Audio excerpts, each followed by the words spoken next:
Jay, are you in your new office?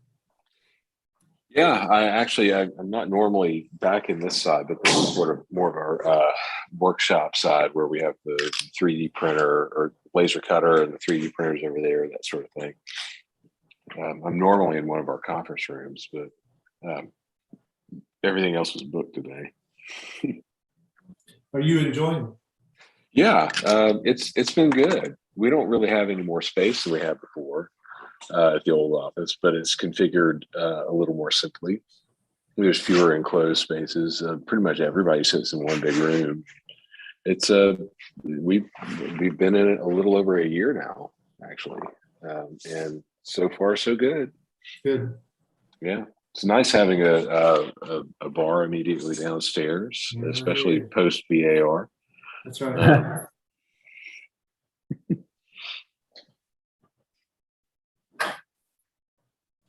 And you have a second stop on the way home. Nice. I do. Have to run my errands before I get there. Everyone, I have some construction going on downstairs from me. I will do my best to mute background noise, especially while people are presenting, but to some extent it may be unavoidable. My apologies.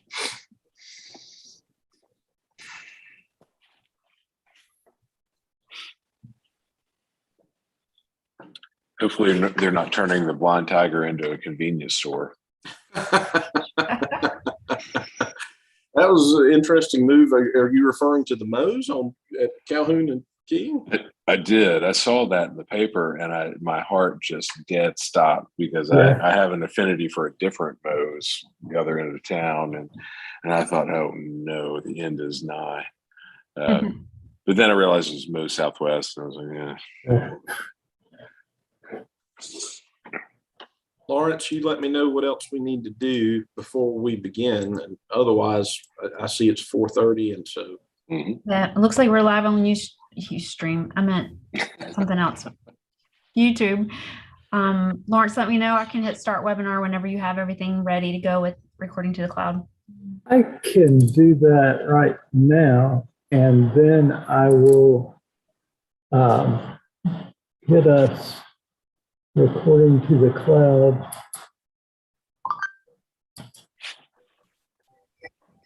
And then we are ready to go. Okay, very good. Welcome to the January 26th, 2022 BAR Large Virtual Meeting. My name is John Robinson. I'll be serving as the chairman this afternoon. The other board members present this afternoon are Jay White, Luda Sobchuk, James Metters, and Eddie Bello, who is sitting with us as an alternate, although he has to recuse himself on agenda item number 3. City staff present this evening are Tori Parrish and Lawrence Courtney. The order of the meeting will be as follows. There will be an introduction of the project by city staff to the board and for the public. There will then be an application presentation by the applicant. This is confined to a 10-minute time limit, or additional time is determined by the chair, and any questions of the applicant by the board and staff. Any and all presenters should clearly state their name for the record. Persons affiliated with the project, be they owners, developers, designers, consultants, or others, should speak during this portion of the meeting rather than the following public comment period. This is followed by a written public comment period. Written comments are due by noon the business day before the meeting and transmitted to the board members as soon as possible thereafter, unless determined by the chairman to the contrary. Written comments will not be read aloud during the meeting. The written public comment period is followed by a live public comment with a 2-minute time limit per person, or is directed by the chair. The applicant does not respond to comments made during the public comment period. Again, please clearly state your name and address for the record. This is followed by city staff comments and recommendations. The applicant then has an opportunity to clarify or respond to either public comment or city staff comments or recommendations. A 5-minute rule applies to this period. The applicant will then take a seat and only speak when called upon by the board or staff. This is followed by a board discussion and vote. The applicant presentation and public comment period are now closed. The applicant may clarify inaccurate information when recognized by the chair by raising hand and waiting to be called upon, but otherwise may only speak if asked a question by a board member. No agenda item has been withdrawn this meeting. We have 3 agenda items this evening. Please turn off all cell phones or other potentially disruptive devices. Presenters and members of the public are reminded to please limit their comment to architecture only. Comments related to zoning, such as parking, traffic, lot coverage, and other livability concerns are not the purview of this board and therefore cannot be voiced here. Additional protocol for our meetings. Staff will control the PowerPoint presentation that includes everything submitted by the applicant by the deadline in accordance with submittal requirements. Applicants simply need to ask the staff to advance to the next slide during their presentation. Applicant, staff, and board members are required to give their name whenever speaking.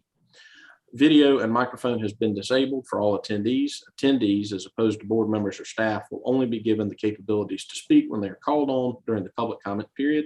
Chat and Q&A functions have been disabled for everyone. Results and staff comments will be posted on the city website at www.charleston-sc.gov/BAR. Additional protocol for the public. The applicants, meaning all team members and the public, have been required to register, indicate the project they wish to comment on, and submit any documents in advance of this meeting. Just as at an in-person meeting, all applications today are part of a public meeting format. If you have registered and will speak during the public comment portion of the meeting, you will need to state your name and address for the record. Those members of the public that have registered will be called on in order by project. Staff will call on the registered members of the public to speak for each project. Unregistered members of the public who raise their hand will not be called on. Written comments have been received by the board in advance and will be summarized. Additional protocol for the board. Board members will be polled by the chairperson for comments and their vote on any particular motion. Each member, when voting, should respond yea in favor or nay not in favor. The chair shall reread the motion verbatim, and the board member making the motion should correct the chair if he has not reread the motion accurately. If a board member needs to recuse, he or she will temporarily be removed from the meeting and placed back in the meeting at the start of the next agenda item. If the board needs to go to executive session, they will call into a separate conference line, and all video and audio on Zoom will temporarily be turned off until they're ready to return to the regular meeting. Ms. Parrish, what's agenda item number 1 for this evening? Thanks, Mr. Robinson. We are starting with 135 Meeting Street. This request is for final approval for installation of a wrought iron fence along the south property line. This is the Gibson Museum of Art. It was constructed in 1905 and it's within the Old and Historic District. A few context slides. This image is taken from Meeting Street, looking west at the south property line with the Gibbs right there on your right side. And this image is taken from Queen Street, looking back to the Gibbs and showing the location where the gates will be, and you'll also see the fencing from this location. And we have Mr. Joseph Schmidt for this one. Very good. Mr. Schmidt, when you are with us and can hear us and we can hear you, your presentation can commence. Yes, sir. If you can hear me, I'll begin now. We can. You have the floor. The south property line facing Queen Street was never visible by the public until a few years ago, right before we did this renovation. It's always had buildings on this property, and now it's just a surface parking lot. We are very close to the property line. We have a handicap ramp and delivery ramp on that property line, and we have permission from the property owner of the parking lot to access the Gibbs from this parking lot. So we need a set of gates, but we have no other controls at the moment. We had planned on doing this along, back with the renovations, so we'd already incorporated a concrete curb in the ramp. They may have a few more pictures that we had sent that would allow you, that would show you that. So at this, even more than that, I think there's a, there you go. So the plan is to core that concrete ramp and put a wrought iron fence in that from that brick wall you see there, which is a small utility brick wall, down to the other end where Eli's starts, and with that, the property will be secured. Without that, people are just climbing over that wall and getting onto the property and into the back courtyard. So we need this to be able to be secured. The ironwork for it is true wrought iron. The gates that we're proposing are salvaged from 1978 renovation, where they were used indoors for the gift shop. And it's actually a beautiful set of gates and well done. We're going to have them altered only to lower them down to a more appropriate height and insert those gates. Now they will be up at a higher level, which is the loading dock level at the top of the ramp. Other than that, the pickets are 45 degrees to the face. They're solid iron channel, 3/4 pickets, and we are donating this section of ironwork to them, and then they're going to have the rest of it made. And with that, you can see the details here. The gate, we took 20 inches out of the gate, which still makes it appropriate. It's, as I explained to Lawrence, it's probably not what we would have initially designed, but they already own them and they're actually quite attractive and well done. So in this particular case, since it's not even a walk-in gate, we think it's an appropriate solution. With that, I'll just take any questions that anybody has.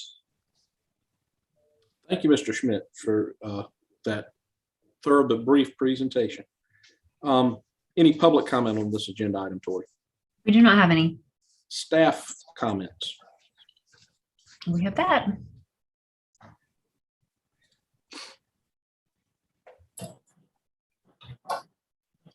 We have 3 staff comments. The first one, the fencing is coming from the site of 284 Meeting Street, which was given BAR approval for demolition last year.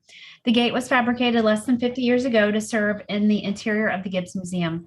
It was removed from this location some time ago and is being repurposed with slight modifications here. The gates, in combination with the donated and new fencing to match, will be located to be operable and to function as a service entry. And for this reason, staff takes no issue with the proposed installation. And last, although it might be thought to be unnecessary here due to the narrowness of the passageway and the conditions for mounting, staff agrees with the use of wrought iron here. Our recommendation is final approval with staff to review installation as required. Okay, very good. Any response, Mr. Schmidt?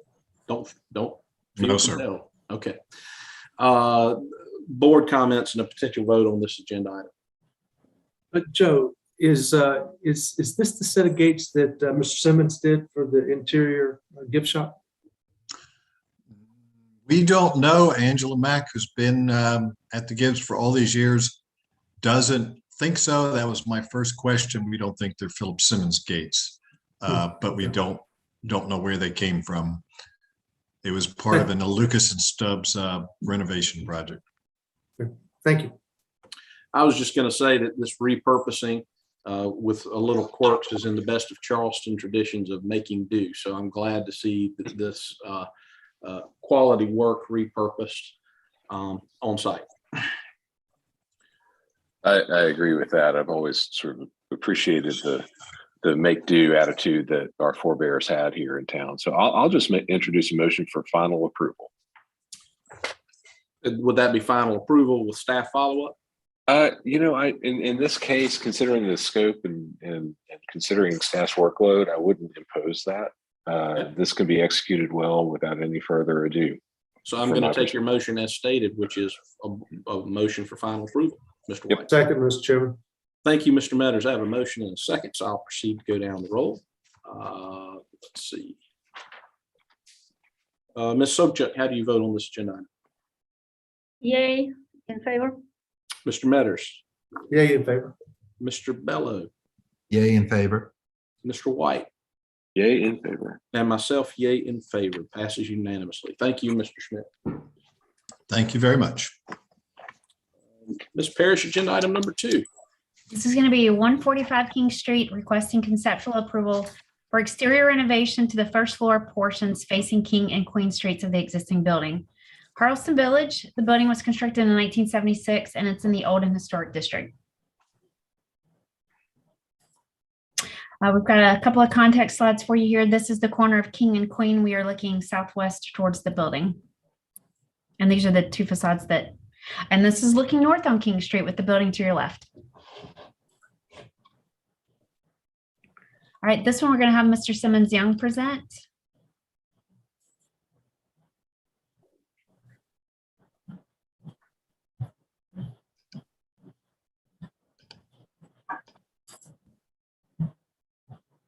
Did you find him out there? He's out there, yeah. Okay. Simmons, can you hear us?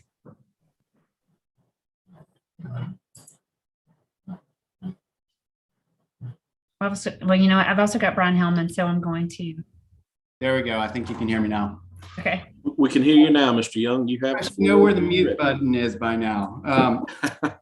Anyway, well, thank you all for having me. I'm Simmons Young here tonight on behalf of King and Queen Partners, the owners of 145 King Street. My address is 133 Bufane Street, Charleston, South Carolina. One of the partners, Brian Hellman, is also in attendance tonight, and we're excited to bring this project to you. We feel it's going to contribute significantly to lower King Street.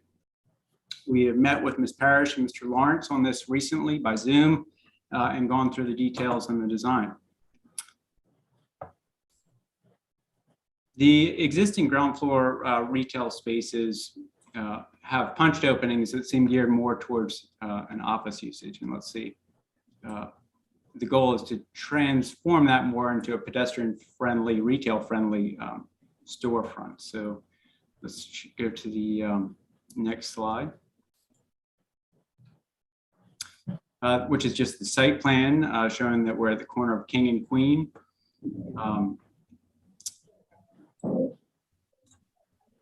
And then we could go to the next slide. Existing photos that are a little bit outdated. It's got a nicer color now, a nicer paint scheme, and it's no longer SunTrust. Next slide, please. Okay, these are a few perspectives. We can come back to these after we go through some details too, but moving clockwise from the upper left is a view diagonally from across the street on the north. And then the next one is a view from the south with the building on the left, and then a view from Queen Street looking toward King Street. Sheet A101 is the next one. Existing first floor plans showing the punched openings and the in-swing doors. Note that there is not an exterior door on the King Queen corner space. And sheet A103, A102, sorry, the next one. Just the proposed floor plans that show where the new entries go and the expansion of the storefronts. And we'll get into those details, but you can see along King Street, there's 5 new entries into each retail space. Next slide, please. And sheet A103. So there is an existing stucco band right there towards the top that you can see in the elevation drawing on the right. Thank you. And the scope of the work all occurs below that band. The upper left has a perspective, and the upper right, the elevation. The tenant signage, it shows up on composite metal panels, and that composite metal also becomes the ceiling of the recessed entry spaces, which we'll see some details of. And then we've used a frameless glass entry door system and a curtain wall system to get a butt glazed vertical mullion, and then the horizontal mullion has the mold cover. Sheet A104 is the next one. It's very similar, and just that's sort of a plan view. This is straight across, no entry. And sheet A201. The existing and the proposed. We think that the new design matches the character of King Street and still respects the rhythm of the building. It has a lot more glass for sort of window shopping as typical of strolling up and down that street. No changes to the front entry doors. The existing ones need to be replaced for maintenance and energy efficiency reasons. And we're proposing a new glass entry system with frameless glass, and it has a little bit of a metal edge for weather stripping. These are double doors with side lights. It's a little bit difficult to move big things in and out of this building at the moment. Okay, sheet. The next sheet, please. The Queen Street elevation, there we go, is perceived at the same time as the King Street elevation, so we feel it's appropriate to pull that design right around the corner. And then the side that faces the parking lot, the west side, is the same design as the King Street side. Next sheet, please. So on the storefront details, we've got a great set of existing drawings to work from, and we've done selective demo on the interior tenant spaces to generate these details. So we're pretty confident in the transitions. And the next sheet shows new composite metal ceilings to match the storefronts. And currently these are stucco ceilings. This is on the main entrance into the business suites. We think this will provide a more sleek look, and we're lifting the ceiling a few inches to make it 9 foot 8 inches instead of 9 feet right now, which feels a little bit low. And we are leaving a perimeter of the existing stucco to make a seamless ceiling to wall transition at the entrance. We don't want to touch that. There's a nice control joint actually at several places that we can just start from with our new storefront things. Sheet 310, please. Next sheet. These are just plan and storefront details. We can go into as much of those if you like. And then the next sheet is 402. The RCPs, and with that I'm going to close and we can jump back to anything that you all may have questions about. All right. That's it, Mr. Young? That is it, yes. Okay, just making sure. Yep. All right, public comment, Ms. Parrish.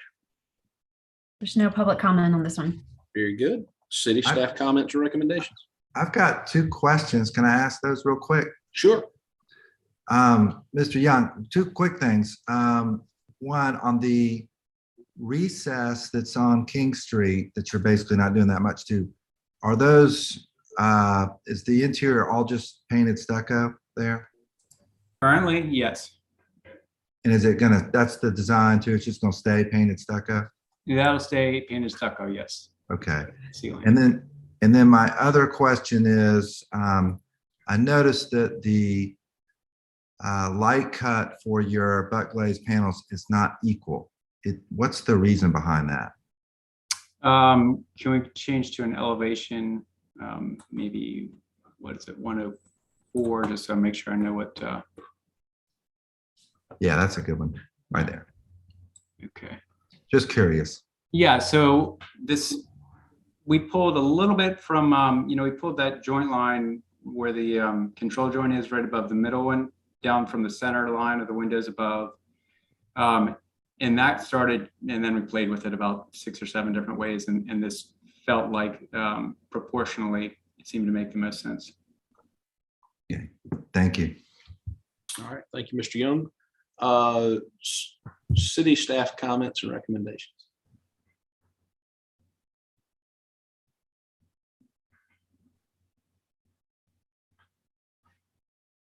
Number 1, the newly proposed ground floor storefront system combines a traditional footprint with modern glazing, making this transitional building more dynamic and interesting. And 2, the previous scheme incorporated a wood soffit to warm and soften the composition. Wood could still be used at the main entry in lieu of metal panels for the same reasons. We're recommending final approval with any final details to staff. Thank you, Tori. Any response to that, Mr. Young? Nope, we'll certainly work with staff and the owner to consider that wood comment. Okay. Board comments and a potential vote on this agenda item by the board. Well, I'll start. First of all, thank you for doing this. This is a much needed change, and I think make a huge change to this block on King Street. I have a couple of comments. I don't want to hold the project up. I will support final details of staff, but I have just a couple thoughts. One, I think it would be an improvement. This building is so flat and so monotonous and so devoid of any kind of detail.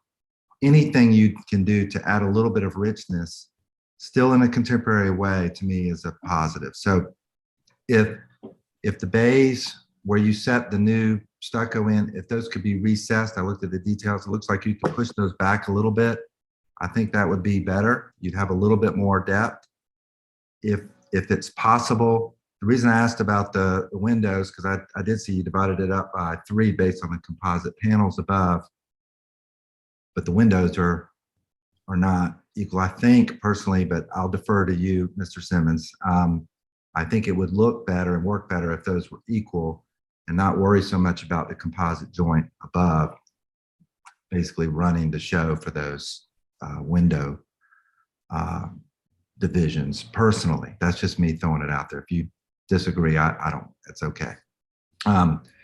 And then I totally agree with the city. If there's a way to have a better material, and again, it can be done in a very contemporary way than just all this composite metal. I think it's going to read very flat, and you're going to go to all this trouble to change it and then have still more flat. And so these big panels, not as good as a richer, even a smaller panel if the joints are smaller. So those are my suggestions. The last thing, and this is the only thing that I'll defer to the other board members.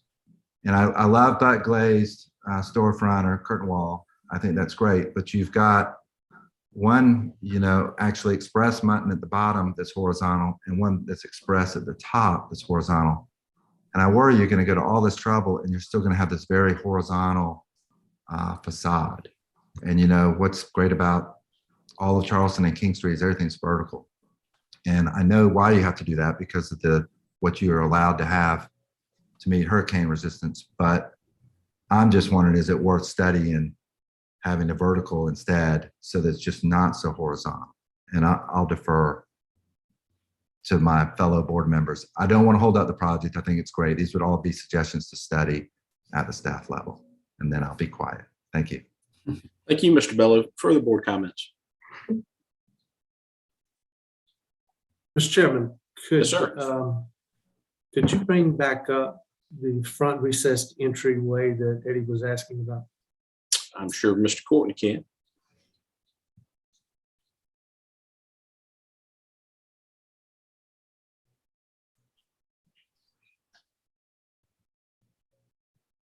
Is that the one you wanted, James? No, the primary entrance that has 145 King above it.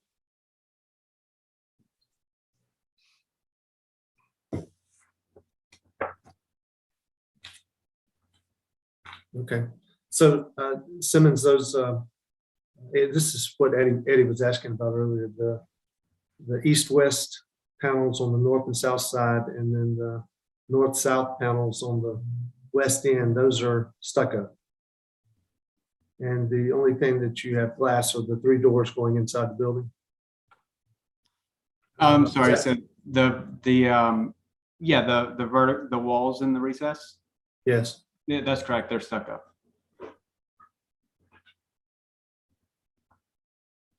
I have the same sentiment that Eddie does. I appreciate the modifications to the building, and I'm grateful this work's ongoing also. But if I don't know what could be done to make that not just big solid stucco planes. I don't. If you could please just take a look at that, see if there's something else could be done there.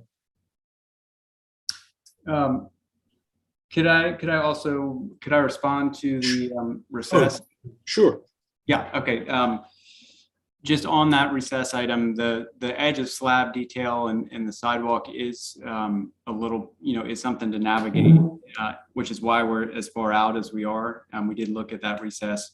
And a building like this, I might let Mr. Hellman address this, but it has a long-term federal government tenant on the second floor. So disturbances in construction are a real issue to navigate, and particularly concrete work. So that's part of the reason why we're limited to the areas of intrusion and recess that we are working on. Okay. All right. I think the issue is what finish that could be, Simmons, instead of it just being stucco. I agree with that. Could that be Okay. wood or something, to give it a little more interest than just stucco in the recess? Okay. Agreed. Further board comments?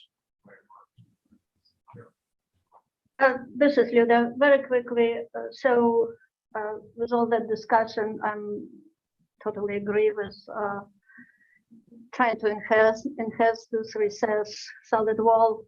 And since you will be looking at the ceiling soffit in wood, the wood on these walls probably will be actually pretty comparable. So anyway, I'm supporting the all those comments and as well as staff comments. Further comments? I'll just add that I think that anything that could have been done on the first floor elevation of this building is a big improvement. And Mr. Young, I think you opened it up nicely and that it will flow much better to the rest of the retail facades, both to the north and south on this particular block. This building's always stood out to me as having strange appearance at street level because of the office space configuration, and now it's being repurposed, and now I think it fits in much better, and I'm confident that with staff you can look at some material improvements to embellish it a little bit without going over the top. And I'm also confident that for that reason it does not need to come back before us to make that happen. Any other board comments or a motion? I'll make a motion. Okay, Mr. Bello. All right, so I guess preliminary approval with final details of staff with consideration of changing the soffit material and the walls at the entry on King Street to another material that would provide more interest in working with staff on that. And then studying recessing further the openings if it's possible to provide a little bit more depth and details to staff. That was quite a motion, Mr. Bello, so I'm going to do my best on it. Sorry. If I didn't paraphrase it correctly, please tell me.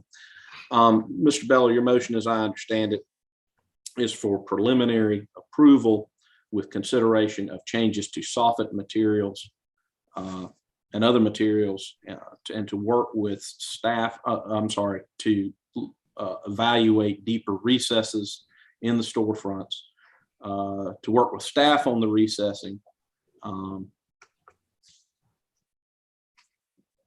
and to give staff the authority to, and giving additional details to staff. So let me state that again because I did that very sloppily. This would be a motion for preliminary approval with consideration of changes to soffit material at the entrance, to work with staff on further recessing the storefront entrances and leave additional details to staff. Yes, sorry, John. That was No, that's okay. I didn't help you out much on that one. You've heard the motion as I've stated it. Is there a second? Well, Mr. Chairman, I'm going to second it, but Eddie did. I don't think that John read that specifically, the walls and the recess. The walls and the recess. Yeah. Okay. Walls in the entry recess and then the Entry soffit. Right. Yeah, right. Okay. And, So with that, I'd second it, Mr. Chairman. Okay. Thank you, Mr. Matters. I have a motion and a second, so I'll proceed to go down the roll. Mr. White, how do you vote on this agenda item? Yay in favor. Ms. Sobchak, Yay in favor. Mr. Matters, Yay in favor. Mr. Bello, Yay in favor. and myself, yay in favor. Mr. Young, thank you for your presentation. I'm sure by working with staff, we'll get a very nice looking result at this site. Much greatly improved building. Thank you for your input. All right, Ms. Parrish, agenda item number 3. This one's going to be 244 St. Philip Street, requesting conceptual approval for a new 50-unit apartment building. This is Courier Square, Phase 2, Building 3. It's in the Cannonboro, Elliottboro neighborhood, height district 2.5 to 3, and in the Old City district. We have a couple of context slides. This one's taken from the corner of St. Philip and Line, and this is the actual site where this building will sit. And then this one is looking west on Line Street.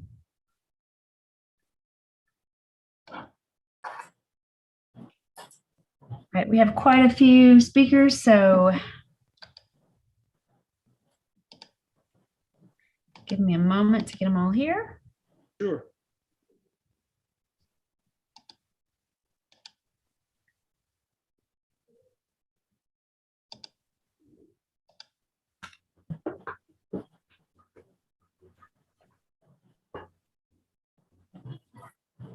Why don't you want to start the video? Okay, I have promoted Mr. Richard Gow, Gary Brewer, Ben Liebetrau, Scott Parker, and Braden Novotny. Excellent. Mr. Gow, how are you this evening?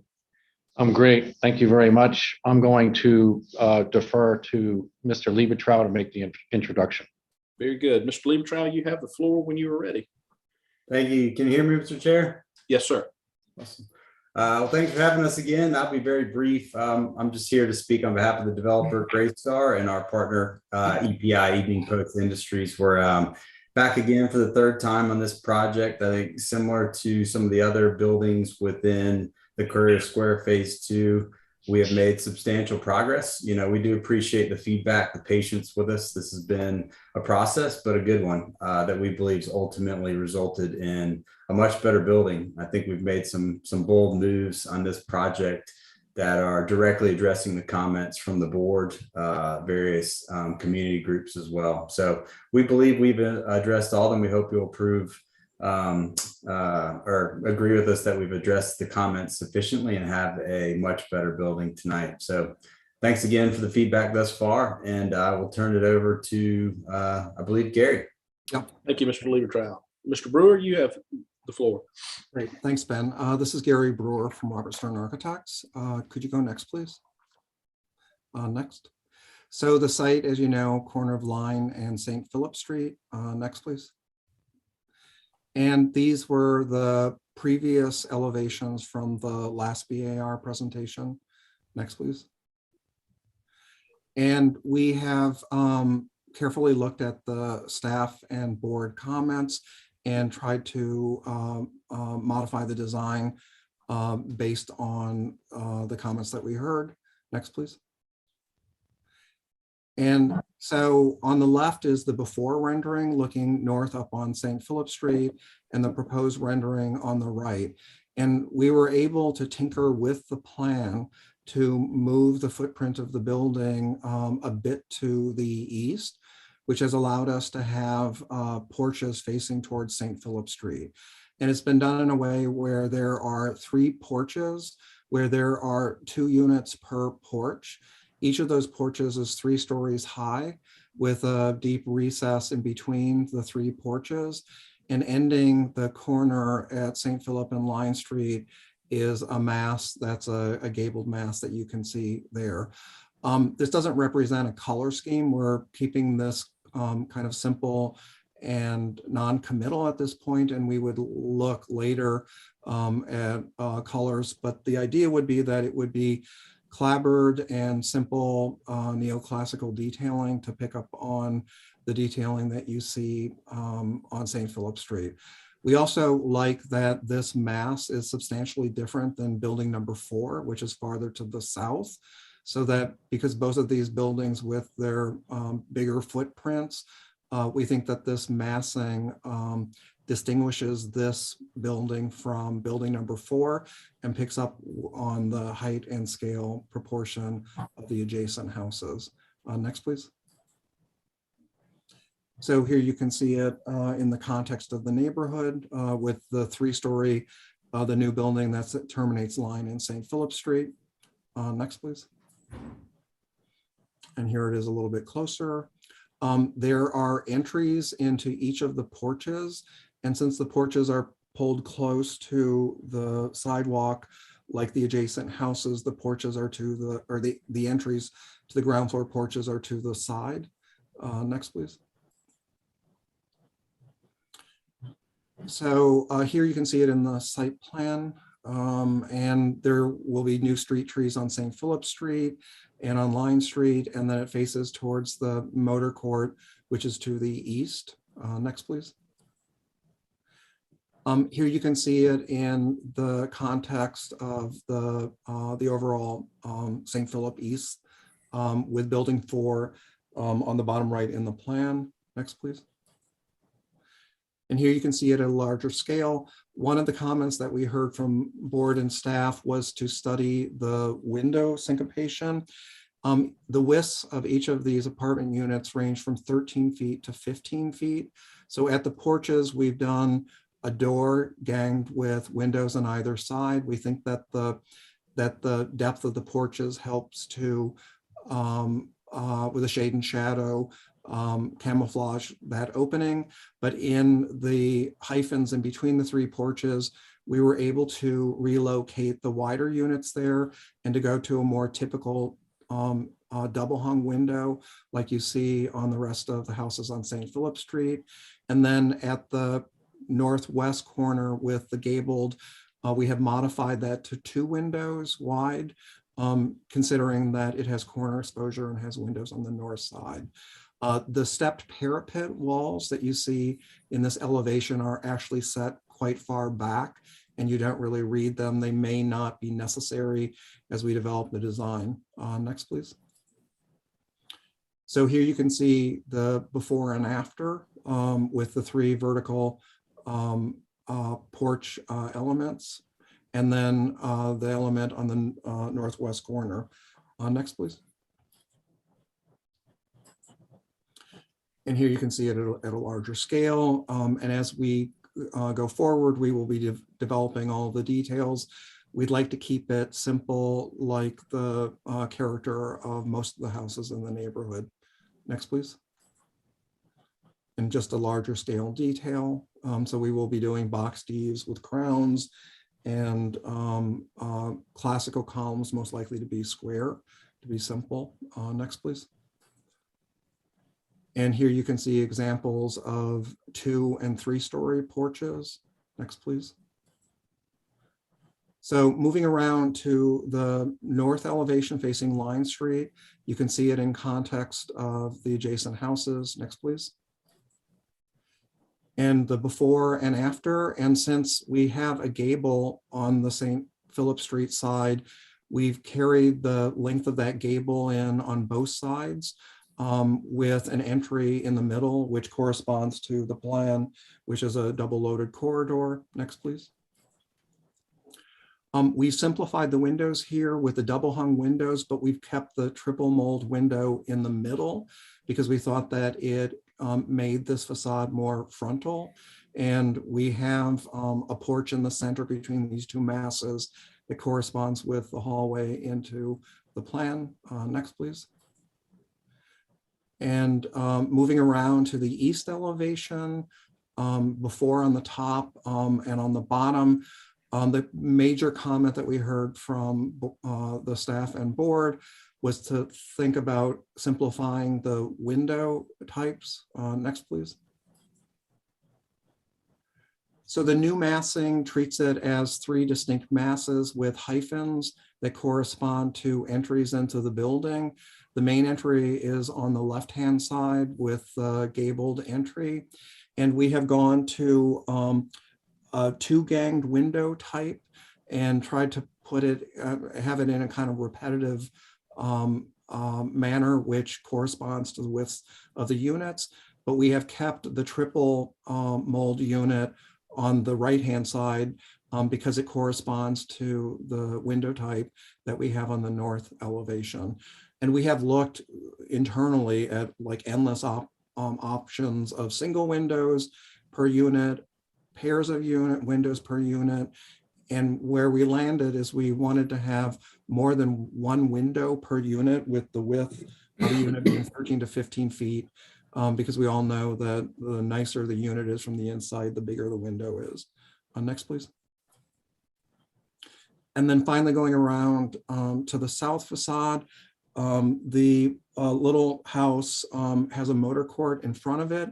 And so we have on the left side of the building, next please, have a mass that corresponds. The outline of the 2-story house is on the right-hand side, and then there's a low existing wall. So we've masked the massing on this side so that there's a facade that corresponds to that motor court, because it would be visible from the south. But again, we've kept the detailing here quite simple and are using the more typical double hung window that you see in this part of St. Philip Street. Next, please.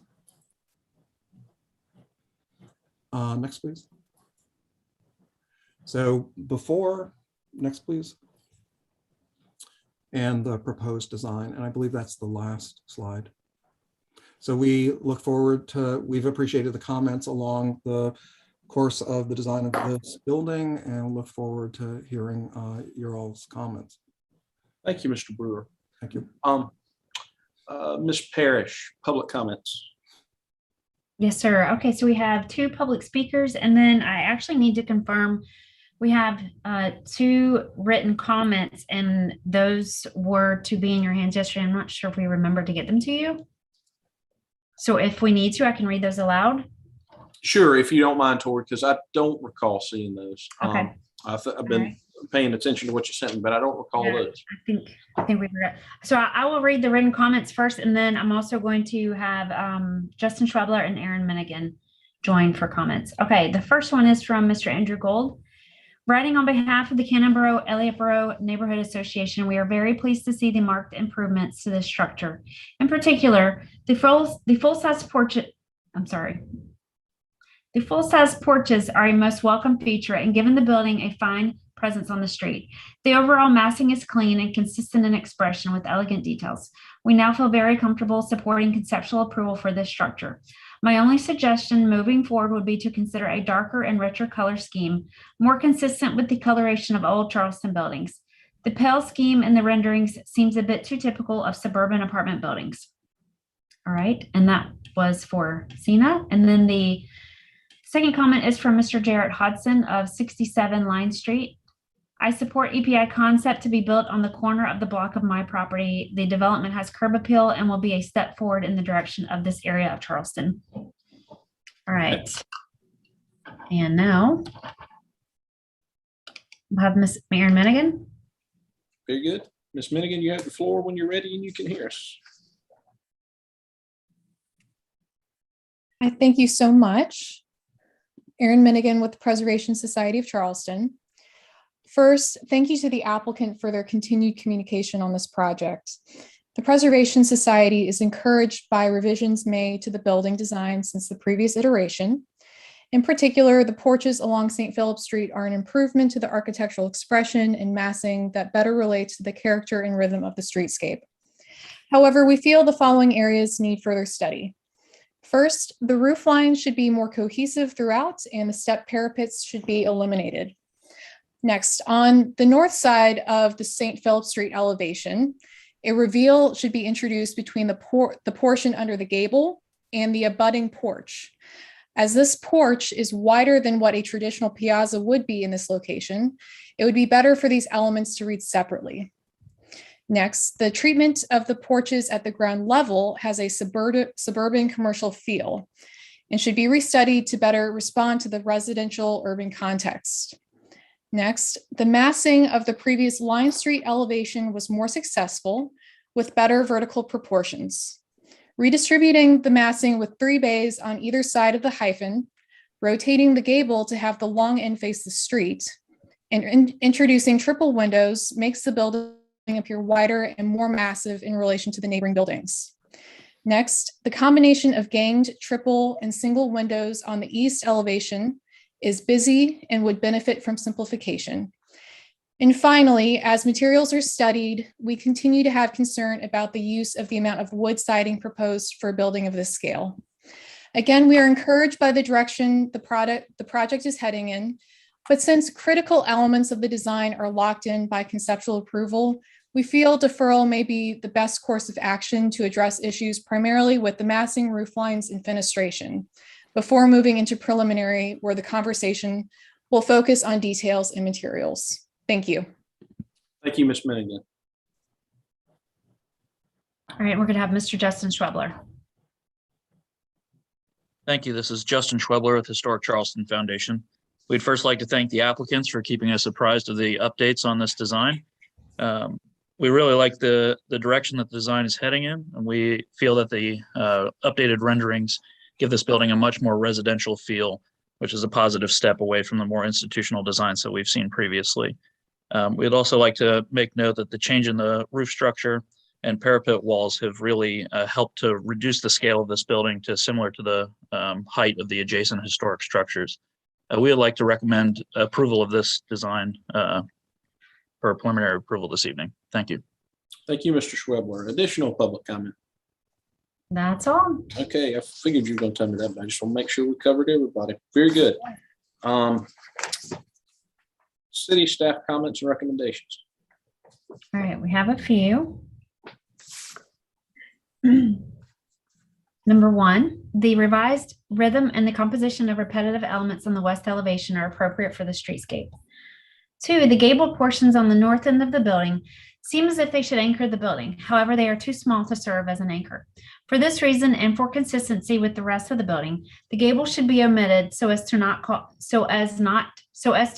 attention or focus to this portion as an anchor. Additionally, the gables are of different depths, which is problematic because the gables will not be equal in either height or slope. Omit the gables in lieu of a flat roof for these portions. Three, consider resetting the rhythm of projections along the west wall to incorporate the north mass. Perhaps an ABABABA pattern would work with slightly more narrow balcony features. Four, enlarge or pair the columns on the west elevation balconies to improve the proportion of the balcony bays unless, as more narrow, they begin to work better proportionately. Five, at the south, east, and west elevations, the standard windows appear to be of the same size, but the grid pattern vacillates between 6/6 and 4/4. These should be made consistent, and 6/6 is more successful. Six, the windows appear as if they may be out of scale with the standard windows on adjacent buildings. Please confirm the size and resize as necessary to better fit the typical scale of windows at the nearby existing houses. Our recommendation is deferral of conceptual approval with board and staff comments. Thank you, Ms. Parrish. Mr. Gow, Mr. Brewer, anyone for the applicant, you have your rebuttal or clarification period now if you choose to use it. We appreciate the comments. Many of them are good. And what we would typically do is study many of these in the next go around for preliminary if we were approved at the end of conceptual. So thank you again for the comments. Okay, very good. Let's see, we'll move to board discussion and a potential vote on this agenda item. What do my fellow board members have to say about agenda item number 3? I'll speak very briefly on this one. I agree with staff's perspective on it. There seems to be a rigorous commitment to kind of some arbitrary formal decisions on this project, especially with the roof lines. And staff's comments on the massing are appropriate as well. It always appears that there's architectural pieces that are just in collision with one another in a way that doesn't really meet the street well, and it doesn't fit the program well, and it doesn't fit the site well. I think it deserves a deferral with staff comments. Okay, thank you, Mr. White. Further comments? This is Luda. I really have to agree with all these discussions and comments. And particularly, I would like to point again this gabled end and how it collides with the portrait. It's just, it seems like another hyphen is in order there. And reworking that corner altogether will be most appropriate. But other than that, yeah, there's windows, sizes, and the renderings, and the triple windows that seems to be unnecessary. All can be more simplified, and the parapet jumping projections are totally unnecessary in my mind.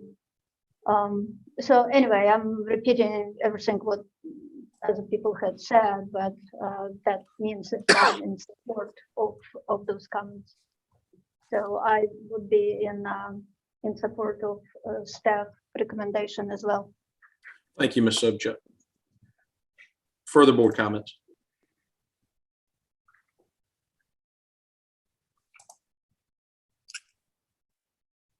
I have no comments, Mr. Chairman. Okay. I'll introduce a motion if you're ready. Sure, Mr. White, go ahead. Motion for deferral of conceptual approval with board and staff comments. I have a motion for deferral incorporating board and staff comments. Have I correctly reinstated your motion? That's correct.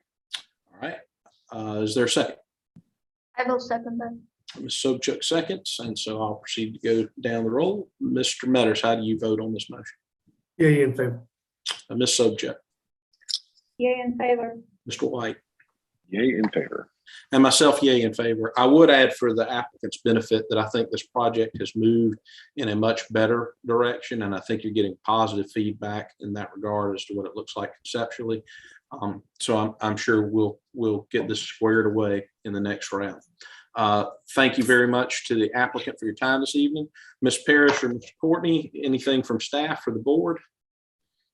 All we've got. Okay, Thank very you so good. much. Thank you all for your service. I look forward to us being in a meeting in person potentially in February. Hope so. All right. Take care, everyone. Have a good night. Have a good night. Thank you all. Thank you all.